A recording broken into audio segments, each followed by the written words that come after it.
International Framework. In this session, we will talk about the International Framework on Biosafety.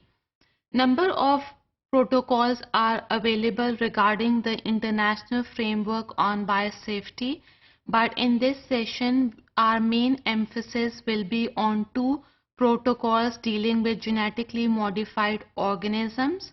One is Cartagena Protocol and the second one is Nagoya Kuala Lumpur Supplementary Protocol. So let's discuss them one by one. First, let's look at the detail of Cartagena Protocol that was adopted on 2000 but was fully effective in 2003. It provides international regulatory framework regarding biotechnology industry dealing with the genetically modified organisms. According to Cartagena Protocol, there is no difference between living modified organisms and genetically modified organisms. They have defined living modified organisms as the organisms produced through novel combination of genetic materials by the use of biotechnological applications. These can be modern biotechnological applications such as in vitro nucleic acid isolation, or it can be fusion of cells.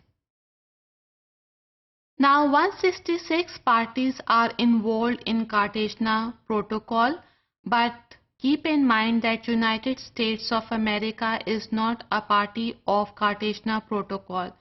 But as we have studied in Pakistan National Biosafety Rule 2005, Pakistan is following number of articles of Cartagena Protocol because it promotes biosafety on the use of genetically modified organisms, even on the movement, transit and handling or the use of genetically modified organisms.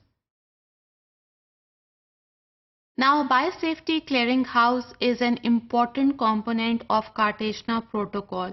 According to this Biosafety Clearinghouse, there is proper establishment, development and implementation of procedures. So how these procedures are implemented? This is actually through the exchange of information between the parties. They not only talk about the procedures but also they talk about the capacity building, financial mechanisms, compliance methods and also bring about the awareness programs among the trainers, public and even among the biologists and researchers.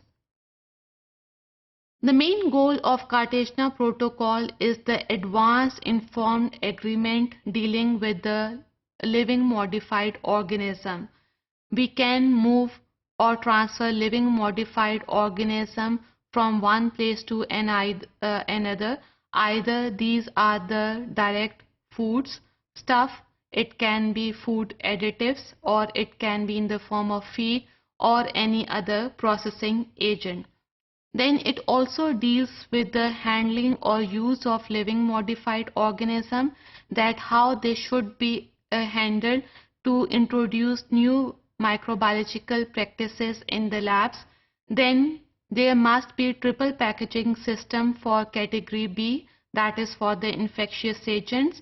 They also deal with the transport of living modified organisms by following the transport biosecurity component.